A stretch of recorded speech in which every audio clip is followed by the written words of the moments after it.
ចាបងប្អូនឃើញផលិតគឺដឹងហើយថាស្លអីចាថ្ងៃហ្នឹងគឺខ្ញុំស្លម្ជូរផលិតកាសាំងបងមកអមជាមួយក្តាមត្រីស្រែបងប្អូនត្រីស្រែមានពងគឺថាឃ្លានម្ជូរផលិតអញ្ចឹងចាំទស្សនារបស់គ្នាពីរបៀបស្លបងប្អូនសម្រាប់ក្តាមបងប្អូនទិញមកគឺសម្អាតវាឲ្យស្អាតចាំស្លតែសម្អាតអត់ស្អាតពេលខ្លះស្លទៅញ៉ាំទៅ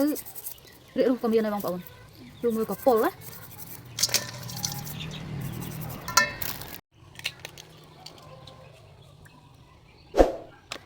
ហើយមួយទៀតបងប្អូនទៅច្រឡំថានេះសាច់មិនមែនសាច់ទេណាខ្ញុំពីក្មេងខ្ញុំធ្លាប់គិតថានឹងសាច់តែដល់ពេលហូបទៅអត់មានជាតិអីសោះគឺអានឹងមិនមែនសាច់ទេអានឹងយើងសម្អាតបេះវាចោល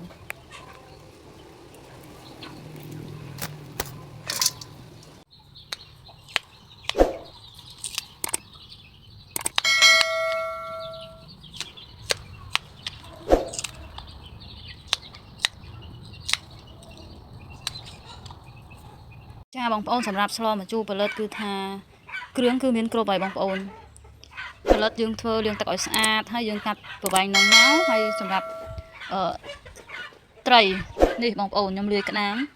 ហើយត្រីស្រែជាមួយនឹងពងត្រីដូចវីដេអូពីដើមដែលខ្ញុំនិយាយខ្ញុំប្រាប់ចឹងណាគឺខ្ញុំស្លជាមួយក្តាមលាយត្រីហើយមានដូចជាប្រហុកហើយប៊ីចេងគឺអត់មានគ្រឿងច្រើនទេបងប្អូនមានតែប្រហុកប៊ីចេងម្ជូរកាសាំងហើយនេះម្អមគឺខុសពីស្លម្ជូរក្បាលត្រីបងប្អូនស្លម្ជូរក្បាលត្រីយើងស្លក្បាលត្រីសតអញ្ចឹងយើងបង់ជាមួយម្រះព្រៅតែសម្រាប់ម្ជូរផលិតខ្ញុំគឺខ្ញុំបង់ជាមួយម្អម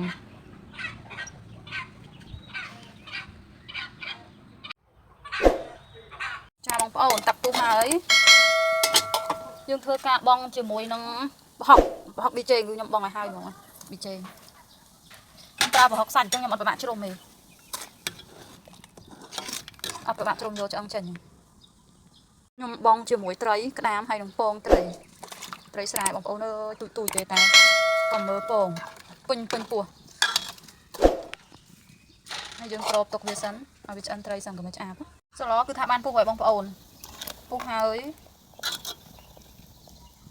តែនេះវាខ្លាញ់ក្តាមលាយជាមួយពពុះប្រហុកគឺខ្ញុំអត់ទុកទេគឺខ្ញុំគៀចោលហើយខ្ញុំធ្វើការបងជាមួយជូរកាសាំងខ្ញុំដាក់តិចល្មមសិនខ្លាចជូរជ្រុលបងប្អូនសម្រាប់រសជាតិគឺល្មមខ្ញុំអត់ចាំបាច់ថែមអំបិលក្រៅទេបងប្អូនខ្ញុំដាក់តែប្រហុកគឺអូខេដោយសារខ្ញុំស្លទឹកតិចណាចាឥឡូវគឺថាជាតិអីល្មមហើយហើយអីឆ្អិនហើយអញ្ចឹងយើងធ្វើការបងផលិតបងប្អូនសម្រាប់ផលិតគឺយើងអាចដាក់យូរទេវាលួយដោយសារវាទុនណាគឺបងតែមួយប្រងគឺទុនហើយអញ្ចឹងរួចរាល់ហើយគឺយើងបងម្អមចូលបងប្អូនបងម្អមចូលហើយគឺដាក់ចុះជាការស្រេចណាសម្រាប់ស្លម្ជូរផលិតរបស់នាងខ្ញុំគឺចប់ហើយគឺស្លឆ្អិនហើយមិនដែរបងប្អូនឃើញក៏ឃ្លានដែរនេះ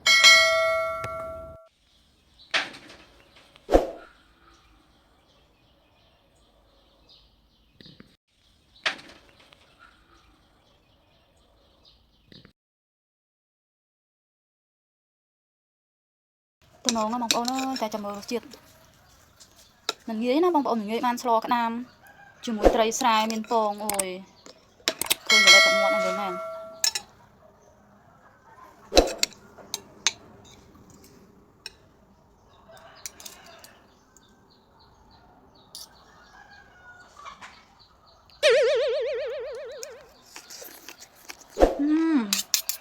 ឆ្ងាញ់